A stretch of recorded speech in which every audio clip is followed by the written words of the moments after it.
완도와 더불어 함께하는 완도 주사랑교회. 오늘 우리에게 주신 하나님의 말씀은 디모데전서 1장 1절에서 11절까지 말씀입니다. 디모데전서 1장 1절에서 11절, 우리 하나님 말씀을 한 절씩 교독해서 읽겠습니다. 우리 구주 하나님과 우리의 소망이신 그리스도 예수의 명령을 따라 그리스도 예수의 사도된 바울은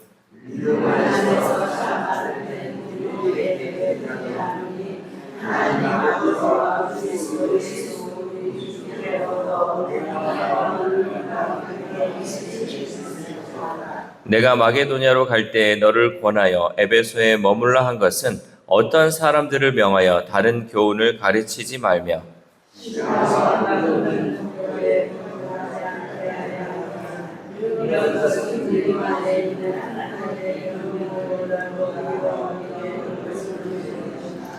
이 교훈의 목적은 청결한 마음과 선한 양심과 거짓이 없는 믿음에서 나오는 사랑이거늘 율법의 선생이 되려 하나 자기가 말하는 것이나 자기가 확증하는 것도 깨닫지 못하는도다.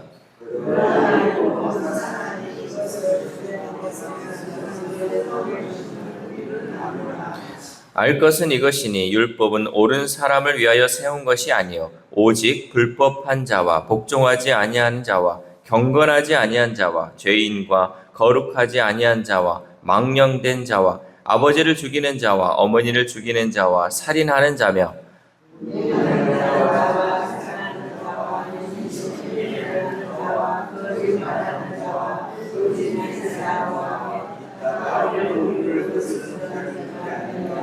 같이 읽겠습니다. 이 교훈은 내게 맡기신 바 복되신 하나님의 영광의 복음을 따름이니라. 아멘. 할렐루야. 오늘도 하나님 주시는 말씀을 통하여 오늘 하루 하나님의 은혜로 살아가는 귀한 하루 되시기를 소망합니다. 백신이라는 것이 있죠. 백신은요, 우리 몸의 면역력을 강화해서 바이러스의 치명적 위협으로부터 우리를 보호해 줍니다. 그래서 우리가 코로나 바이러스 그러면 어떻게 해요? 백신을 맞아서 그것으로부터 우리를 보호해 주는 역할을 하잖아요. 그런데 신앙도 마찬가지입니다. 이 거짓 가르침이라는 영적 바이러스가 우리 주변에 퍼질 때 우리는 바른 교훈으로 나 자신과 공동체를 지켜야 한다라는 거죠. 이 바른 교훈이 우리에게 있어서는 백신과 같은 역할을 한다라는 거죠. 오늘 본문 디모데전서 1장은 바른 믿음을 지키며 살아가야 할 우리에게 사명을 다시 생각하게 해주는 말씀이죠. 먼저 바울은 디모데에게 에베소에 머물게 한 이유를 말씀합니다. 우리 3절에서 4절 말씀 시작. 내가 마게도냐로 갈 때 너를 권하여 에베소에 머물라 한 것은 어떤 사람들을 명하여 다른 교훈을 가르치지 말며 신하와 끝없는 족보에 몰두하지 말게 하려 함이라. 이런 것은 믿음 안에 있는 하나님의 경륜을 이름보다 도리어 변론을 내는 것이라. 아멘. 바울이 디모데에게 에베소에 머물게 한 이유는 에베소 교회 안에 거짓 교훈들이 퍼지고 있었기 때문입니다. 그러니까 그 당시 문화적 상황이나 또 사람들이 생각하는 것들이 있어요.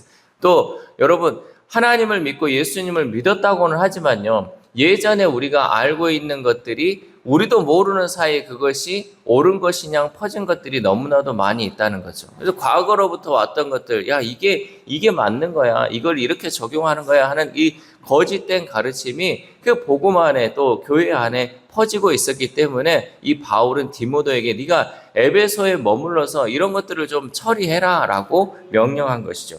당시 에베소 교회는 성경적 근거가 없는 전설 같은 이야기를 믿거나 성경의 진리를 왜곡하여 과장된 해석을 하는 사람들이 있었다라는 거죠.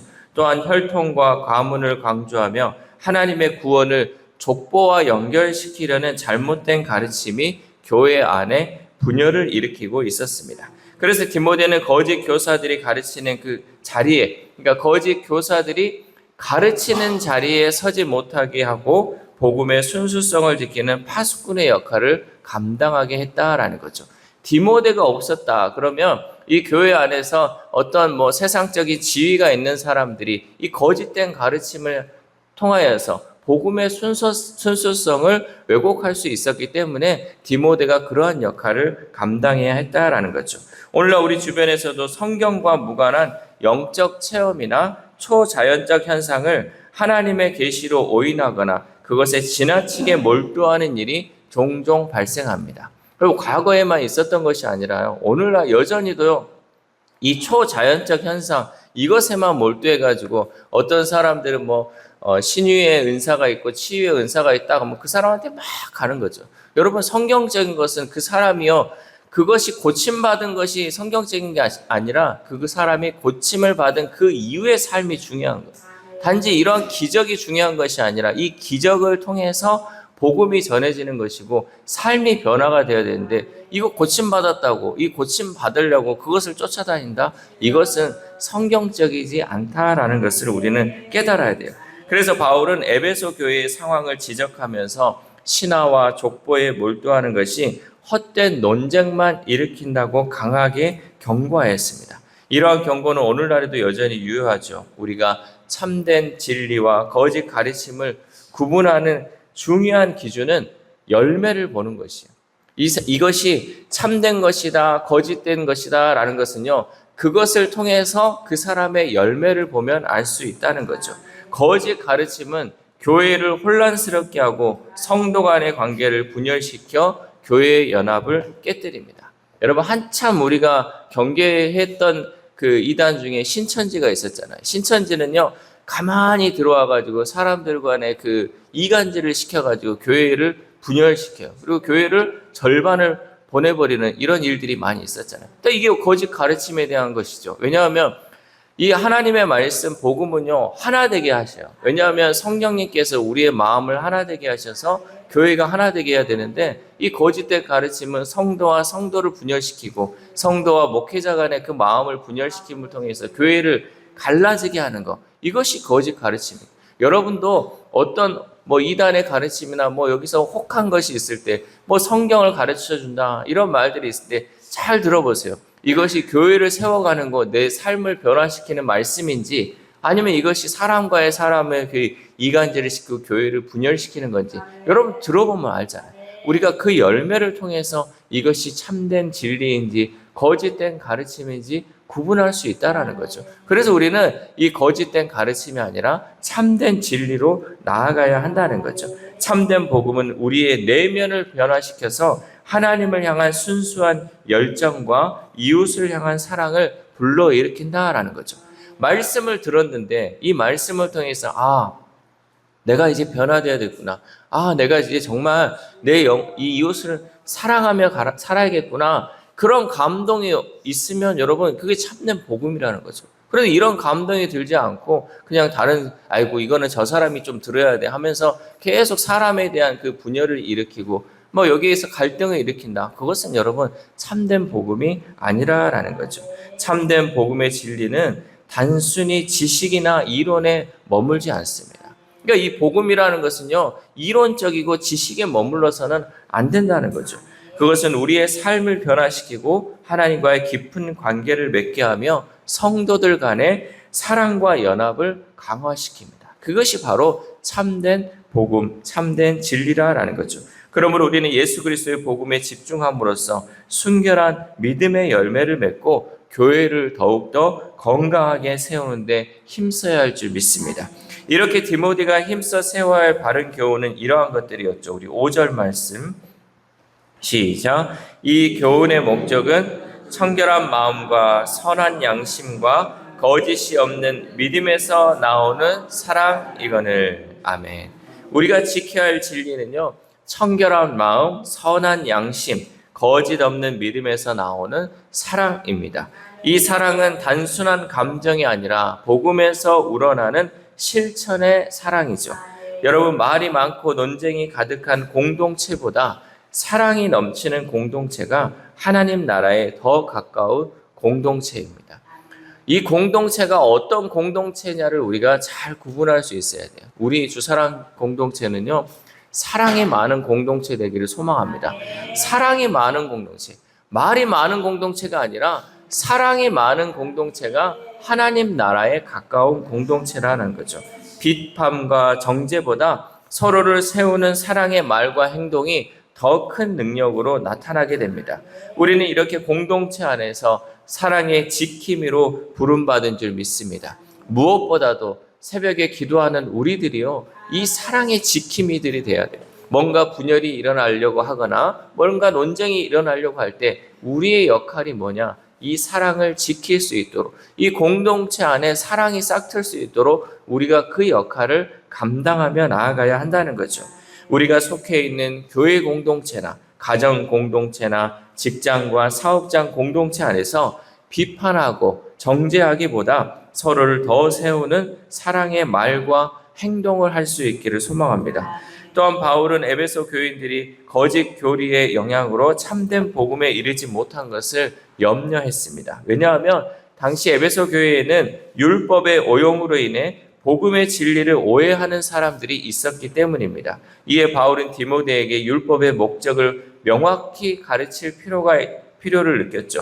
바울은 먼저 율법이 선한 것이라고 말하며 율법의 목적이 사람들의 죄를 드러내는 데 있다고 설명합니다. 우리 8절에서 10절까지 말씀 시작. 그러나 율법은 사람이 그것을 적법하게만 쓰면 선한 것임을 우리는 아노라.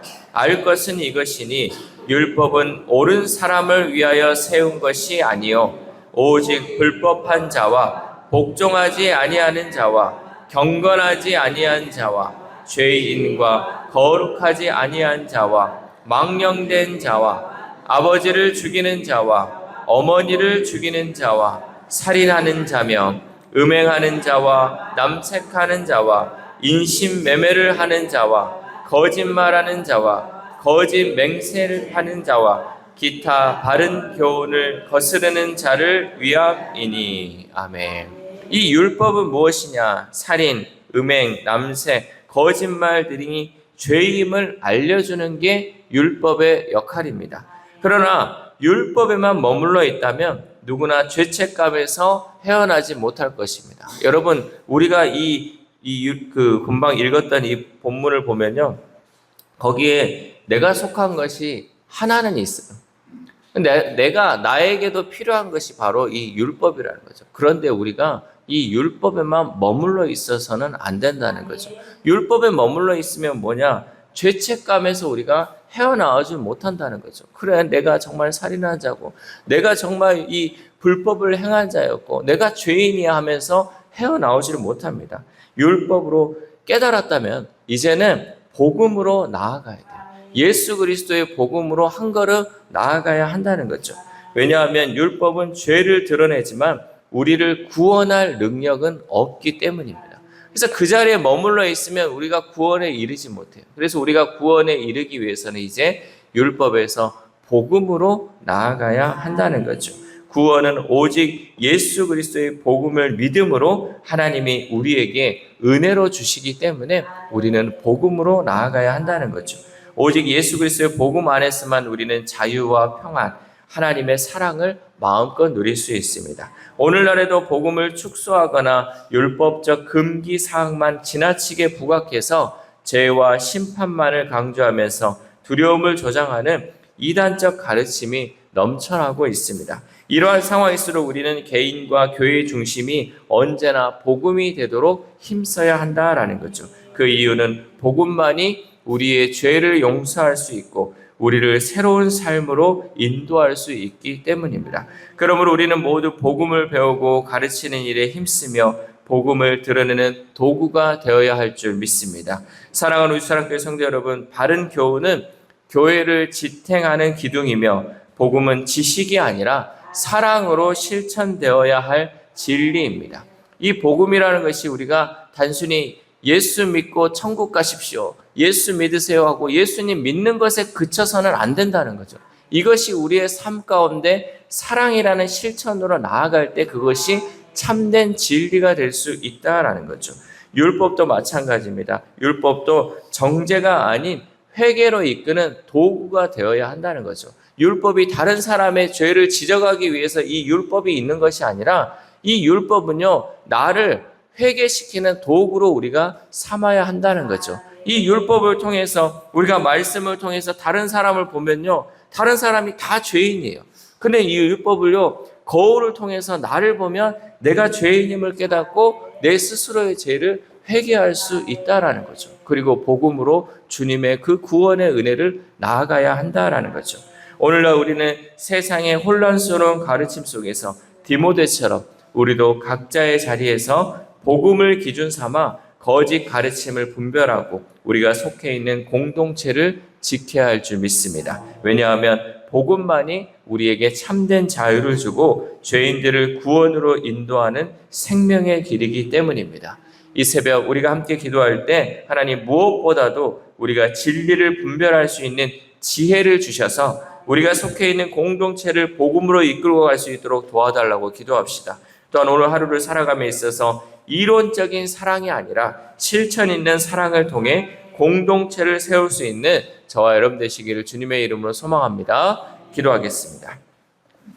하나님 감사합니다. 오늘도 귀한 새벽 하나님 말씀을 통하여서 하나님의 뜻을 깨닫게 하심에 감사를 드립니다. 하나님 혹이나 우리가 살아가면서 거짓된 가르침에 혹하여서 하나님 우리가 복음의 진리를 참된 진리를 잃어버리지는 않았는지 말씀을 통해 다시 한번 나를 돌아볼 수 있도록 도와주시옵소서. 하나님 우리가 이 거짓 가르침으로 인하여 하나님 나에게 맺어지는 열매들이 무엇인지를 하나님 분별하게 하시고 또 참된 복음의 말씀을 통하여서 하나님 내 삶에 열매가 맺어지지 않았다면 다시 복음으로 우리가 돌아감을 통하여서 하나님 참된 열매를 맺어갈 수 있는 우리 주사랑 공동체 될 수 있도록 도와주시옵소서. 또한 하나님 우리가 말씀을 듣고 배우는 데 있는데 하나님 이 말씀이 내 지식으로 그치지 않게 하시고 이 말씀이 실천 있는 사랑을 통하여서 참된 복음의 열매들이 맺어지는 우리의 삶들 될 수 있도록 도와주시옵소서. 또한 우리의 또 환우들을 위해서도 하나님 기도합니다. 하나님 그 영혼들 하나님께서 불쌍히 여기시고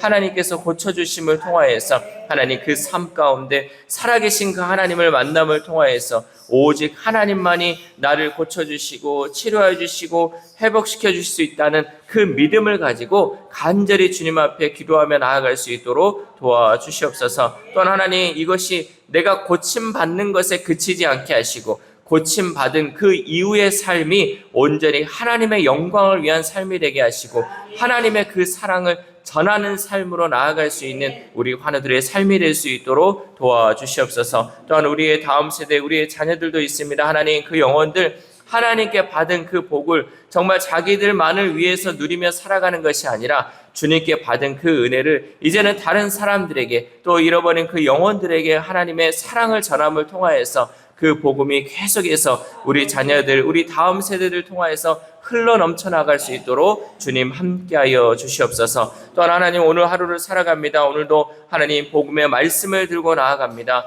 하나님 이 말씀을 들고 나아가는 오늘 하루의 삶이 하나님 거짓 열매가 맺어지지 않게 하시고 참된 열매들이 맺어지게 하시고 사랑의 열매들이 맺어짐을 통하여서 온전히 하나님의 사람으로 하나님의 백성으로 살아가는데 부족함 없는 귀한 하루 될 수 있도록 도와주시옵소서. 이 모든 말씀 우리를 구원하여 주신 예수 그리스도의 이름으로 기도드립니다. 아멘.